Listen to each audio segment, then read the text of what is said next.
मनुष्य की मृत्यु के बाद उसका अंतिम संस्कार क्यों किया जाता है? शव के पैर क्यों बांध दिए जाते हैं? शव को जलाते समय सिर पर डंडा क्यों मारा जाता है? शव को नए कपड़े क्यों पहनाए जाते हैं? शव यात्रा में कौन सा मंत्र बोला जाता है? इन सभी प्रश्नों का उत्तर आज के इस वीडियो में हम आपको देने वाले हैं। दोस्तों, भगवान श्री कृष्ण कहते हैं, इस संसार में जन्म लेने वाले प्रत्येक जीव की मृत्यु निश्चित है। मृत्यु एक ऐसा सत्य है जिसका सामना सभी को करना पड़ता है। कोई मृत्यु पर विजय प्राप्त नहीं कर सकता, किंतु यदि कोई मनुष्य जीवन प्राप्त करके अच्छे कर्म करता है तो निश्चित ही उसकी मुक्ति हो जाती है। उसे फिर से इस मृत्यु लोक पर जन्म लेना नहीं पड़ता है। जो मनुष्य इस नश्वर संसार के मोह में पड़ जाता है वह बार बार मृत्यु लोक पर जन्म लेता रहता है। जो भी जीवात्मा मनुष्य रूप में जन्म लेती है उसके ऊपर 16 संस्कार किए जाते हैं और उसका अंतिम संस्कार मृत्यु के बाद किया जाता है, जिसका महत्व सबसे बड़ा है। मनुष्य की मृत्यु के बाद उसके परिजन उसका अंतिम संस्कार करते हैं।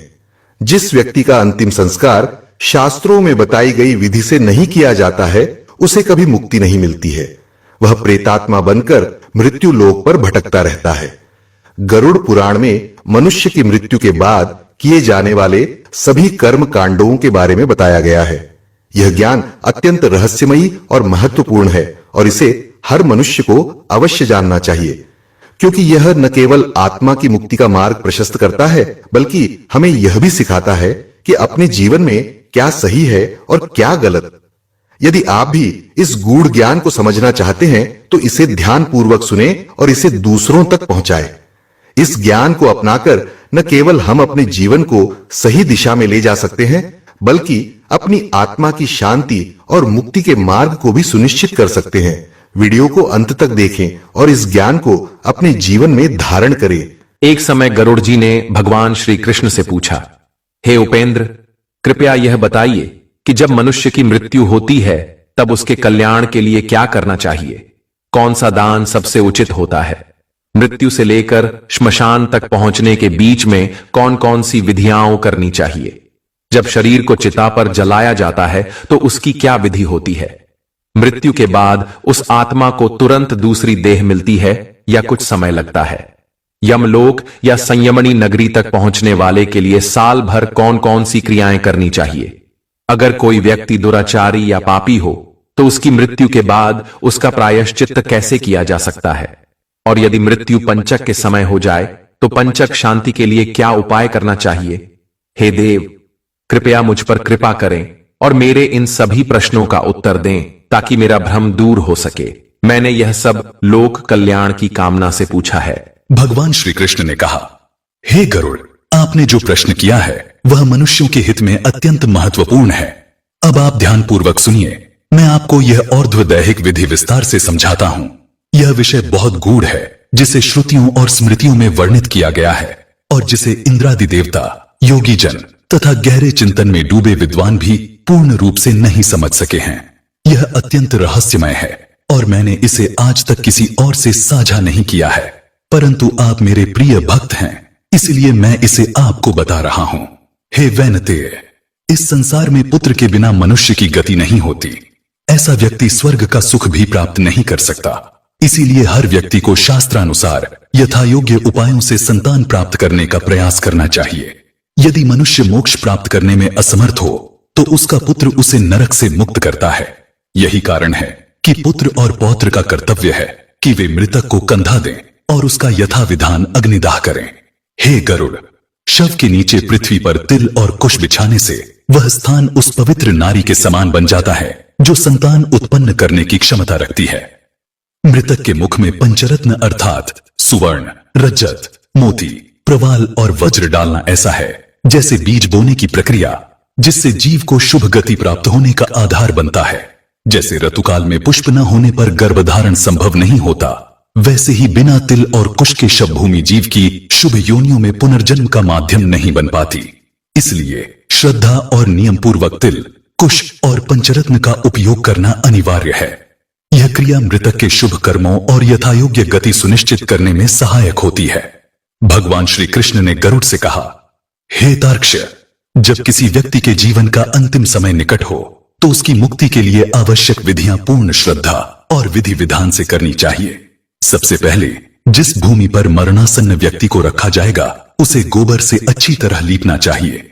यह भूमि शुद्ध और पवित्र होनी चाहिए, क्योंकि बिना गोबर से शुद्ध की गई भूमि पर यदि किसी को लिटाया जाता है तो उस व्यक्ति के शरीर में यक्ष, पिशाच और राक्षस जैसे दुष्ट प्राणी प्रवेश कर सकते हैं।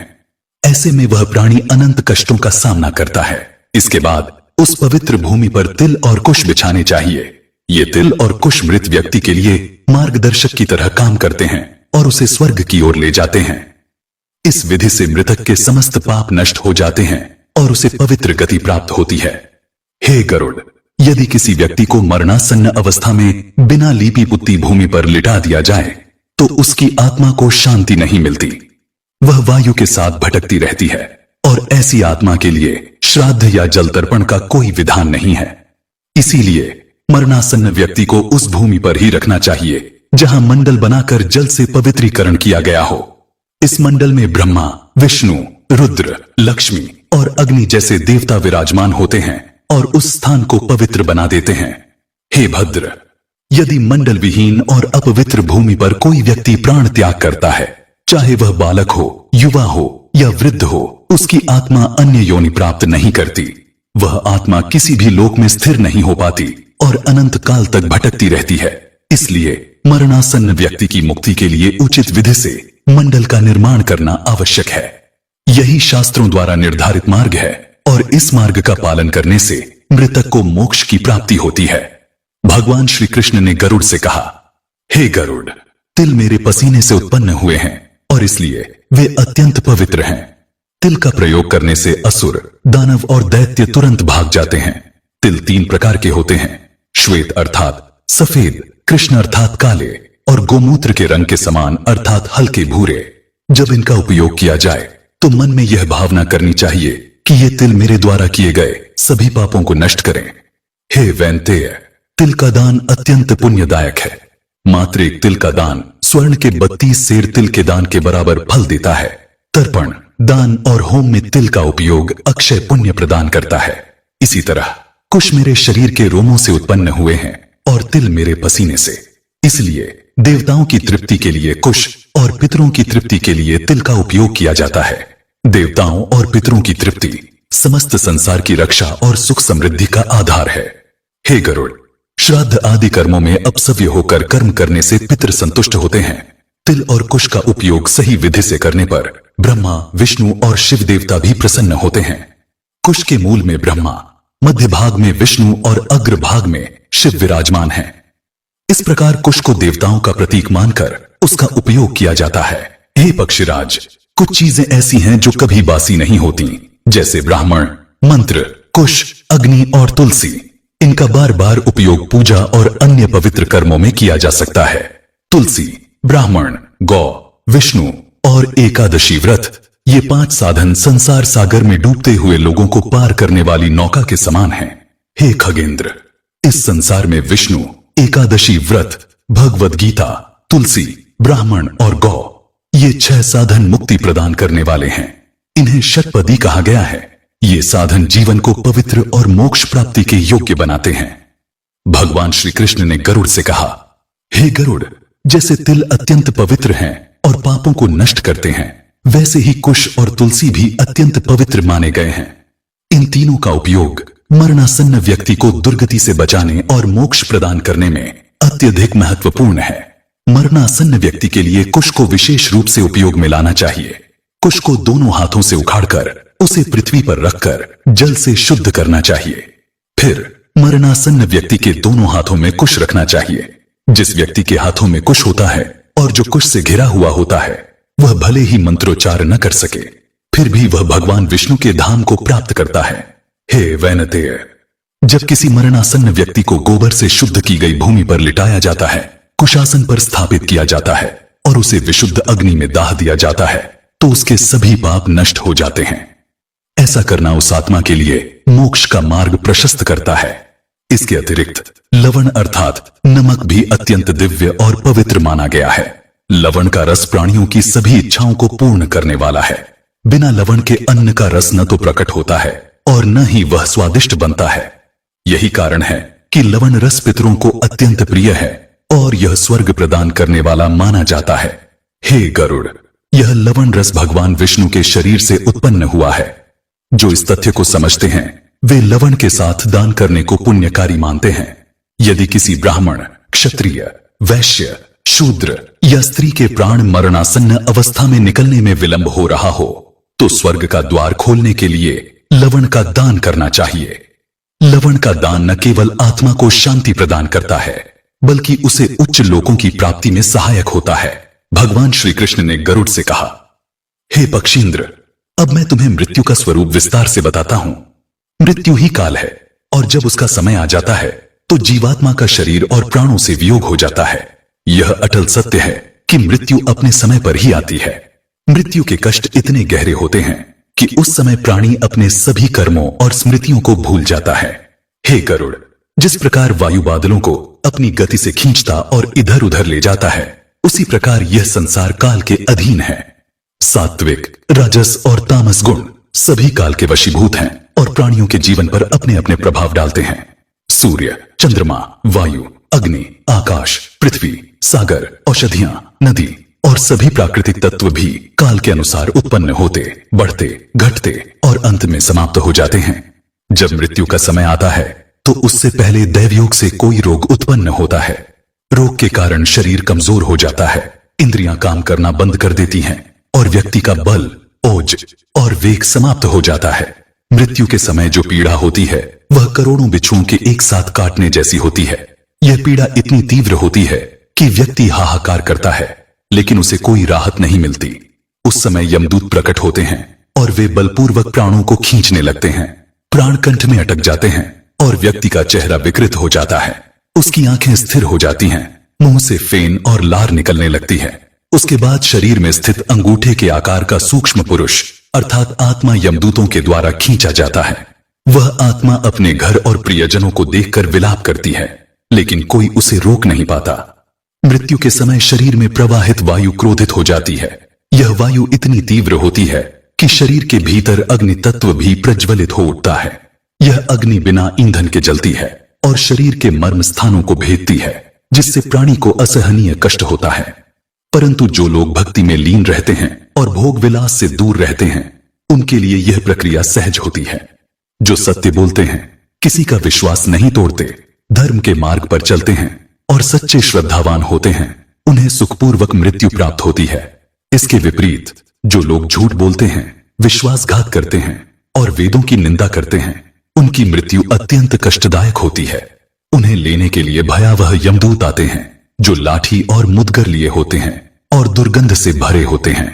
यमदूतों को देखकर प्राणी भय से कांपने लगता है।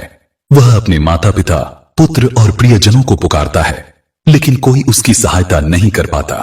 उसके कंठ से स्पष्ट शब्द नहीं निकलते। उसकी आंखें डर के मारे इधर उधर घूमती हैं और उसकी सांस तेज हो जाती है। अंत में अत्यधिक वेदना सहते हुए वह अपने शरीर का परित्याग कर देता है। मृत्यु के तुरंत बाद वह शरीर दूसरों के लिए अस्पृश्य और घृणित हो जाता है। जो शरीर कभी प्रियजनों के स्नेह का केंद्र था वह अब त्यागने योग्य समझा जाता है। यह संसार की सच्चाई है कि शरीर नश्वर है और आत्मा काल के अधीन है। हे गरुड़, यही मृत्यु का स्वरूप है। इसे समझकर जो व्यक्ति धर्म के मार्ग पर चलता है वह इस असार संसार में भी मोक्ष का अधिकारी बनता है। भगवान श्री कृष्ण ने गरुड़ से कहा, हे खगेश, अब मैं मृत्यु और दाह के बीच किए जाने वाले कर्तव्यों का वर्णन करता हूं। इन विधियों का पालन करना प्रत्येक व्यक्ति के लिए अत्यंत आवश्यक है क्योंकि यह मृत आत्मा के कल्याण के लिए होती है। हे खगेश, जब किसी व्यक्ति की मृत्यु हो जाती है तो उसके पुत्र और परिवार के अन्य सदस्यों का यह कर्तव्य है कि वे सभी विधि विधान का पालन करें ताकि मृत आत्मा को शांति और मोक्ष प्राप्त हो। मृत्यु और दाह के बीच कई आवश्यक कर्तव्य हैं जिनका पालन करना प्रत्येक परिवार के लिए अनिवार्य है। सबसे पहले मृत व्यक्ति को शुद्ध जल से स्नान कराना चाहिए। इस प्रक्रिया से शरीर को पवित्र किया जाता है। इसके बाद शव को नवीन वस्त्र पहनाया जाता है और उसके शरीर पर चंदन, कपूर और अन्य सुगंधित पदार्थों का लेप किया जाता है। यह सुगंधित अनुलेप न केवल पवित्रता का प्रतीक है बल्कि यह मृत आत्मा को शुभ गति प्रदान करने का माध्यम भी है। मृत्यु स्थल पर ही एक उद्दिष्ट श्राद्ध किया जाता है। यह श्राद्ध विशेष रूप से उस मृत व्यक्ति के लिए किया जाता है और इसमें कुछ विशिष्ट नियमों का पालन करना आवश्यक है। इस श्राद्ध में आसन देना और जल से शुद्धिकरण करना अनिवार्य है, लेकिन आवाहन अर्थात देवताओं को बुलाने की प्रक्रिया, अर्चन अर्थात पूजा, पात्रालंबन अर्थात भोजन का अर्पण और अवगाहन अर्थात जल स्नान जैसी क्रियाओं को नहीं करना चाहिए। इस श्राद्ध के अंतर्गत पिंडदान भी किया जाता है। पिंडदान मृत आत्मा के लिए अत्यंत महत्वपूर्ण है, क्योंकि यह उनकी आगे की यात्रा के लिए आवश्यक ऊर्जा प्रदान करता है।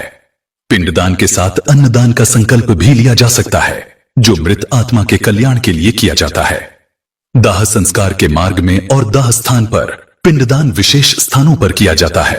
जब मृतक को मृत्यु स्थल से ले जाया जाता है तो शव यात्रा के मार्ग में 6 स्थानों पर पिंडदान किया जाता है। पहला पिंड उस स्थान पर दिया जाता है जहां मृत्यु हुई है। इस पिंड को शव पिंड कहा जाता है और यह भूमि देवता को संतुष्ट करता है। दूसरा पिंड घर के द्वार पर दिया जाता है, जिसे पांत पिंड कहते हैं। यह पिंड वास्तु देवता को प्रसन्न करता है। तीसरा पिंड चौराहे पर दिया जाता है, जिसे खेचर पिंड कहते हैं। यह भूत प्रेत और गगनचारी देवताओं को संतुष्ट करता है। चौथा पिंड उस स्थान पर दिया जाता है जहां शव को कुछ समय के लिए विश्राम कराया जाता है। इसे भूत संज्ञक पिंड कहा जाता है, जो 10 दिशाओं को संतुष्ट करता है। पांचवां पिंड चिता पर दिया जाता है, जिसे साधक पिंड कहते हैं, और यह पिंड मृत आत्मा के लिए विशेष फलदायक माना जाता है। छठा पिंड दाह संस्कार के बाद अस्थि संचयन के समय दिया जाता है, जिसे प्रेत संज्ञक पिंड कहा जाता है। भगवान श्री कृष्ण ने गरुड़ से कहा, हे गरुड़, मृत्यु के पश्चात शव के हाथ और पैर बांधने की प्रक्रिया का एक विशेष महत्व है। हे गरुड़, जब आत्मा शरीर से अलग होती है तो वह सूक्ष्म रूप में कुछ समय तक भौतिक शरीर के आसपास ही रहती है। इस दौरान यदि मृत शरीर के हाथ और पैर खुले छोड़ दिए जाएं, तो आत्मा के सूक्ष्म रूप में अशांति उत्पन्न हो सकती है। हाथ पैर बांधने से यह संकेत दिया जाता है कि अब शरीर पूरी तरह स्थिर हो चुका है और आत्मा को अपने अगले मार्ग पर जाना चाहिए। यह क्रिया आत्मा को यह भी स्मरण कराती है कि उसका संबंध अब इस शरीर से समाप्त हो गया है। यह स्थिरता आत्मा को कर्म बंधन से मुक्त करने में सहायक होती है और उसकी यात्रा को सरल बनाती है। हे पक्षराज, ये हाथ और पैर जीवन भर संसार में कर्म करते रहे, चाहे वह पुण्य हो या पाप। मृत्यु के पश्चात हाथ और पैर बांधने का अर्थ है कि अब इस शरीर ने अपने सभी सांसारिक कर्म पूरे कर लिए हैं। यह एक क्रिया है जो यह दर्शाती है कि शरीर अब संसार के सभी कार्यों और बंधनों से मुक्त हो चुका है। हाथ पैर बांधने के बाद उस शव को श्मशान भूमि ले जाया जाता है। श्मशान भूमि में पहुंचने के बाद शव को धीरे धीरे पृथ्वी पर उतारते हुए उसका सिर दक्षिण दिशा की ओर रखना चाहिए। यह दिशा यमराज की दिशा मानी जाती है। शव के लिए चिता तैयार की जाती है और दाह संस्कार से पूर्व श्राद्ध विधि संपन्न की जाती है। चिता पर शव को रखने से पहले घी का लेप करना आवश्यक है। यह लेप शरीर को पवित्रता प्रदान करता है और अग्नि में दाह की प्रक्रिया को पूर्ण करता है। श्मशान में शव के कफन को 2 भागों में विभाजित करना चाहिए। कफन का एक भाग शव को ढकने के लिए उपयोग किया जाता है, जबकि दूसरा भाग श्मशान के प्राणियों के लिए छोड़ दिया जाता है। यह विधि भी शास्त्रों में निर्दिष्ट है। शव को चिता पर रखते समय परिजनों को तिल, कुश, घी और अन्य सामग्री लेकर सभी क्रियाएं दक्षिणाभिमुख और अपसव्य होकर करनी चाहिए। श्मशान में किया गया प्रत्येक कर्म मृत आत्मा को अगले जन्म या मोक्ष की दिशा में अग्रसर करता है। इन विधियों का पालन करने से मृत आत्मा की पीड़ा समाप्त होती है और वह अपने पापों से मुक्त होकर भगवान के धाम में जाने योग्य बनती है। भगवान श्री कृष्ण ने गरुड़ से कहा, हे खगेश, अब मैं तुम्हें पिंडदान की विस्तृत विधि बताता हूं, जो मृत्यु और दाह संस्कार के बीच संपन्न की जाती है। यह विधि न केवल मृत आत्मा की शांति के लिए आवश्यक है, बल्कि उसकी अग्नि संस्कार की पूर्णता के लिए भी अनिवार्य है। जब किसी प्राणी की मृत्यु होती है तो पहले बताए गए स्थानों, मृत्यु स्थान, द्वार, चौराहा, विश्राम स्थान और काष्ठ संचयन स्थल पर पिंडदान करना चाहिए। इन स्थानों पर पिंड अर्पित करने से मृत शरीर अग्नि संस्कार के योग्य बनता है। यदि इन स्थानों पर पिंडदान नहीं किया जाता तो शव राक्षसों और अन्य अपवित्र शक्तियों का आहार बन सकता है। इसलिए इस विधि का पालन करना अत्यंत महत्वपूर्ण है। पहले शुद्ध और स्वच्छ भूमि पर वेदी का निर्माण करना चाहिए। इस वेदी को गोबर और जल से शुद्ध किया जाता है और फिर इसे पुष्प और अक्षत से सजाया जाता है। इसके बाद वेदी पर अग्नि स्थापित की जाती है। इस अग्नि को क्रव्याद देव के नाम से संबोधित किया जाता है। क्रव्याद अग्नि उन सभी भौतिक तत्वों को शुद्ध करती है जो शरीर से जुड़े होते हैं। अग्नि स्थापित करने के बाद उसकी विधिवत पूजा करनी चाहिए। पूजा में पुष्प, अक्षत और तिल का उपयोग किया जाता है और अग्नि देवता को प्रसन्न करने के लिए मंत्रोच्चार किया जाता है। जब अग्नि स्थापित हो जाती है और उसकी पूजा पूर्ण होती है तो शव को चिता पर रखा जाता है। चिता पर शव रखने से पहले उसके शरीर पर तिल और घी का लेप करना आवश्यक है। इसके बाद शव को चिता की अग्नि में जलाने की प्रक्रिया आरंभ होती है। भगवान श्री कृष्ण ने गरुड़ से कहा, हे कश्यप पुत्र गरुड़, अब मैं तुम्हें उस रहस्य को बताता हूं कि शवदाह के समय सिर पर डंडा क्यों मारा जाता है। इसे कपाल क्रिया कहा जाता है और इसका अत्यधिक धार्मिक और आध्यात्मिक महत्व है। यह प्रक्रिया मृत आत्मा की यात्रा को सुगम बनाने के लिए अत्यंत आवश्यक है। हे गरुड़, मृत्यु के बाद भी आत्मा कभी कभी शरीर के बंधन में अटकी रह जाती है। यह शरीर के मस्तिष्क यानी कपाल में केंद्रित होती है। जब चिता की अग्नि पूरे शरीर को जलाना आरंभ करती है तब भी आत्मा का मस्तिष्क से अलग होना कठिन हो सकता है। इसलिए सिर पर डंडा मारकर कपाल को भंग किया जाता है। यह क्रिया आत्मा को उसके भौतिक शरीर के बंधन से पूर्णतः मुक्त करती है और उसे अपने अगले मार्ग की ओर प्रस्थान करने में सहायता करती है। हे गरुड़, यह शरीर पृथ्वी, जल, अग्नि, वायु और आकाश इन पंचतत्वों से बना है। दाह संस्कार का उद्देश्य इन पंचतत्वों में शरीर को पुनः विलीन करना है। लेकिन यदि कपाल अखंड रहता है तो शरीर का पूर्ण विलय संभव नहीं हो पाता।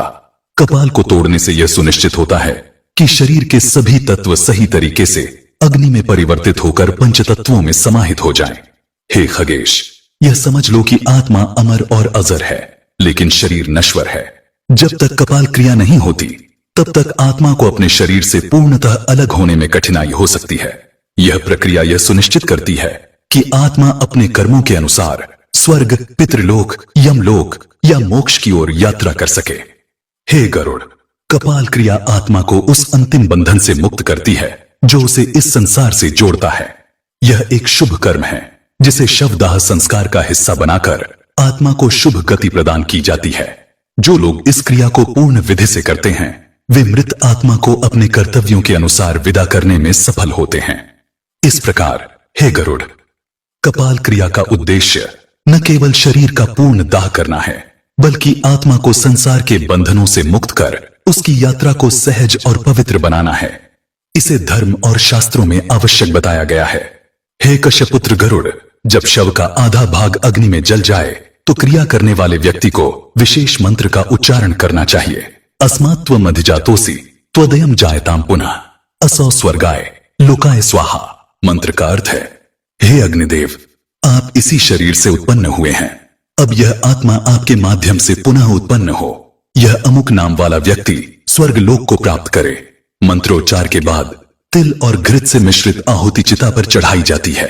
यह आहुति मृत आत्मा को स्वर्ग लोक में प्रवेश के लिए ऊर्जा और पवित्रता प्रदान करती है। अग्नि संस्कार के दौरान परिजनों को मृतक के लिए शोक व्यक्त करना चाहिए। यह शोक भाव विह्वल होकर और मृतक के प्रति प्रेम और सम्मान व्यक्त करते हुए किया जाता है। इस शोक से मृत आत्मा को अत्यधिक सुख मिलता है क्योंकि उसे अपने प्रियजनों का स्नेह और सम्मान प्राप्त होता है। इस पूरी विधि का उद्देश्य मृत आत्मा को पवित्रता और शांति प्रदान करना है। यह सुनिश्चित करता है कि आत्मा सही दिशा में यात्रा करे और उसे अगले जीवन में शुभ गति प्राप्त हो। यह प्रक्रिया शास्त्रों में वर्णित है और मृत्यु के बाद आत्मा की मुक्ति के लिए आवश्यक मानी जाती है। भगवान श्री कृष्ण ने गरुड़ से कहा, हे खगराज, जब दाह संस्कार संपन्न हो जाए तो उसके बाद अस्थि संचयन अर्थात अस्थियों को एकत्र करना की प्रक्रिया करनी चाहिए। यह क्रिया मृत आत्मा को शांति प्रदान करने के लिए आवश्यक है। इसके साथ ही प्रेत पिंड का दान भी करना चाहिए ताकि दाह की पीड़ा शांत हो सके और आत्मा को शांति प्राप्त हो।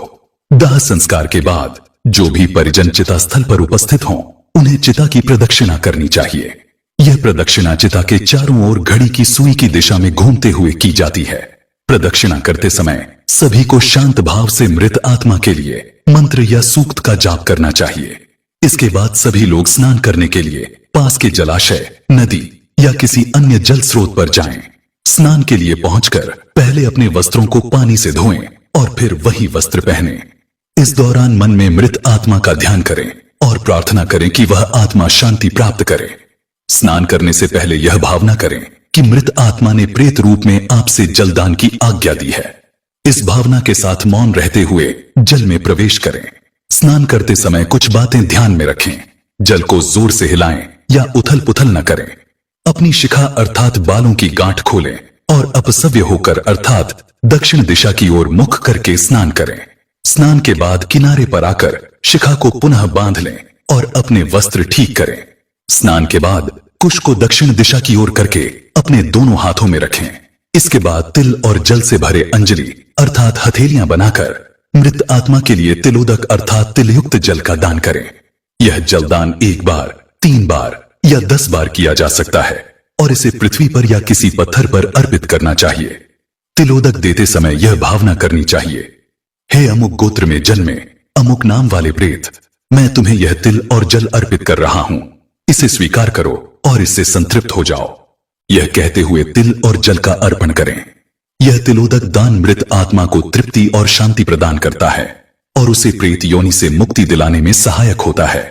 इस प्रक्रिया का उद्देश्य मृत आत्मा को यह संदेश देना है कि उसके परिजन उसकी स्मृति और शांति के लिए कर्तव्य निभा रहे हैं। इस दान से आत्मा को तृप्ति मिलती है और वह अपने अगले मार्ग की ओर बढ़ती है। तिलोदक दान के बाद परिवार के सदस्यों को शांत और श्रद्धापूर्वक वहां से लौटना चाहिए। इस विधि का पालन करना शास्त्रों के अनुसार आवश्यक है और आत्मा के कल्याण के लिए अत्यंत लाभकारी है। भगवान श्री कृष्ण ने गरुड़ से कहा, हे कश्यपुत्र गरुड़, दाह संस्कार और तिलोदक दान के पश्चात जब परिजन स्नान समाप्त कर लें तो उन्हें शांत भाव से पवित्र स्थान पर बैठ जाना चाहिए। स्नान के वस्त्र को एक बार निचोड़कर स्वच्छ भूमि पर रखना चाहिए और मन को स्थिर करते हुए अंतिम क्रिया को पूर्ण करना चाहिए। हे गरुड़, मृतक के परिजनों को यह समझना चाहिए कि उस समय रोने या शोक प्रकट करने से मृत आत्मा को कष्ट होता है।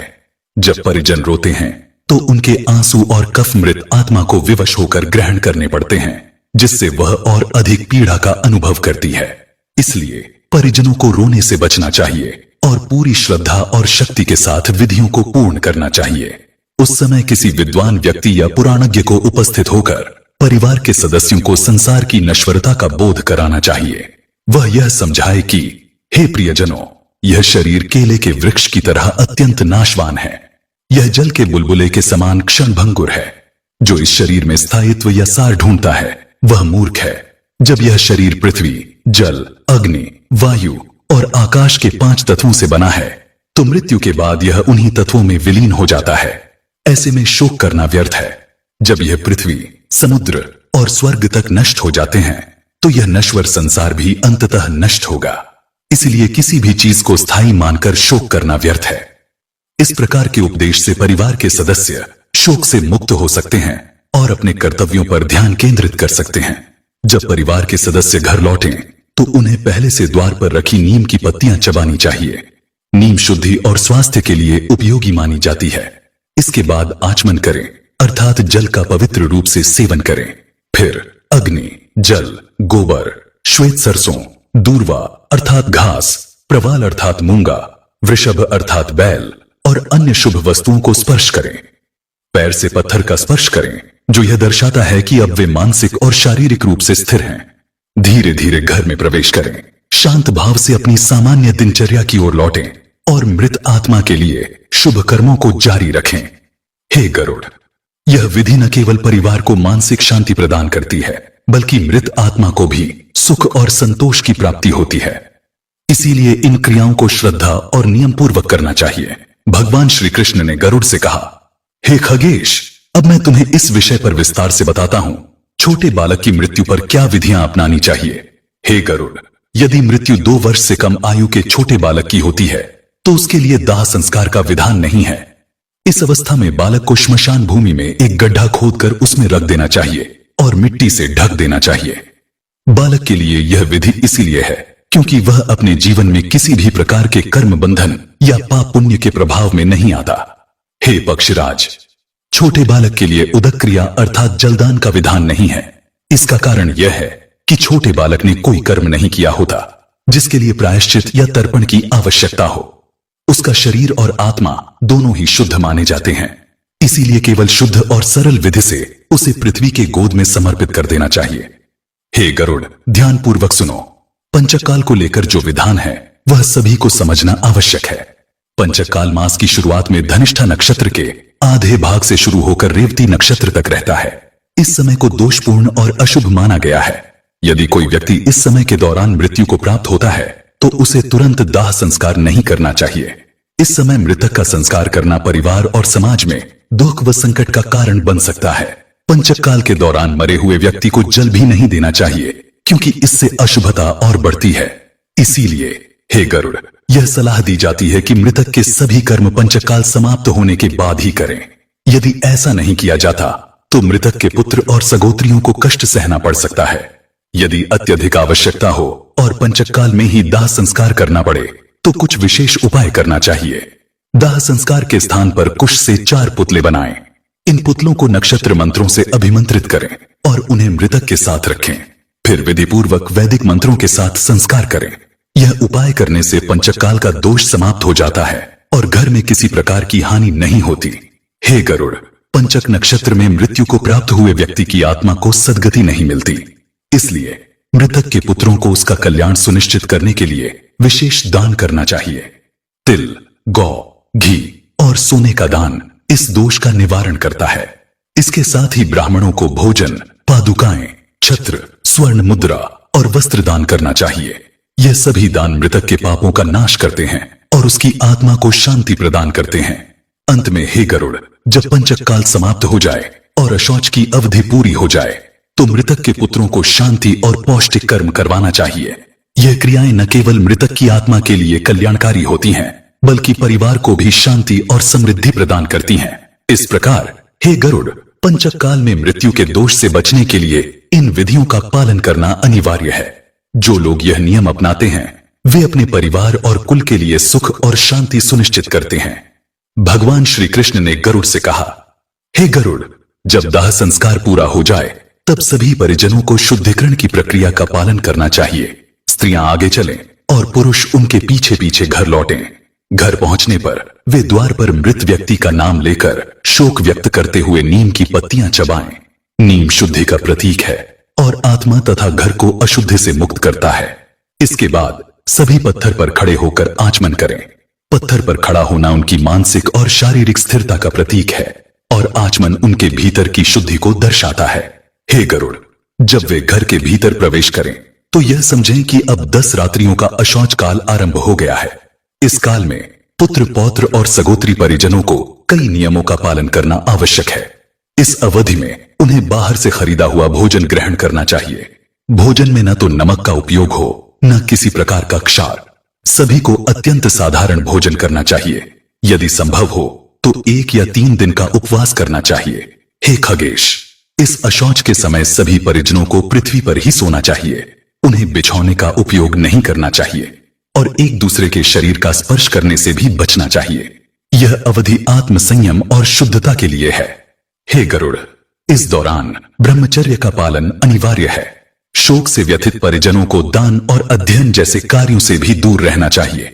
वे न तो अंगमर्दन अर्थात मालिश करें और न ही अपने सिर को धोएं। उत्साहहीन और दुख में डूबे हुए उन्हें भोग विलास से भी दूर रहना चाहिए। इस अशौच के समय उनके मन और शरीर दोनों को शांति और साधना की ओर केंद्रित होना चाहिए।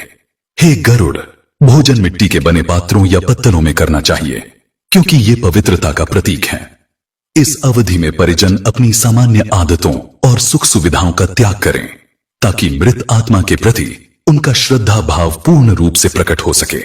यह अशौच काल न केवल मृत आत्मा की गति के लिए महत्वपूर्ण है, बल्कि जीवित परिजनों के आत्मिक और शारीरिक शुद्धिकरण का माध्यम भी है। भगवान श्री कृष्ण ने गरुड़ से कहा, हे तार्क्ष्य, जब किसी प्राणी की मृत्यु होती है तो उसकी आत्मा, जो अभी भी अपने भौतिक शरीर से मोहग्रस्त रहती है, मृत्यु के बाद भी उस शरीर और घर से जुड़ी रहती है। आत्मा का यह मोह इतना प्रबल होता है कि वह बार बार अपने पुराने शरीर, घर और श्मशान का दर्शन करती है। यमदूत उसे अपने साथ लेकर जाते हैं, लेकिन आत्मा अपने पुराने शरीर को पुनः प्राप्त करने की इच्छा से उनके पीछे पीछे चलती है। हे गरुड़, इस भटकती हुई आत्मा को शांति और संतोष प्रदान करने के लिए दाह संस्कार के दिन से लेकर 3 दिनों तक सूर्यास्त के बाद घर के बाहर, चौराहे या किसी एकांत स्थान पर मिट्टी के पात्र में दूध और जल अर्पित करना चाहिए। यह अर्पण आत्मा को यह विश्वास दिलाता है कि उसके परिजन उसकी स्मृति को जीवित रखते हुए उसके कल्याण के लिए प्रयासरत हैं।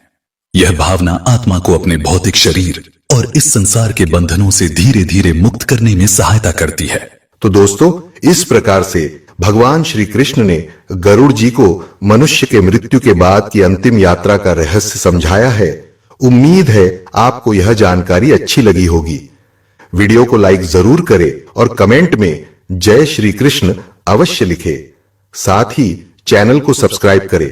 आप सभी का धन्यवाद।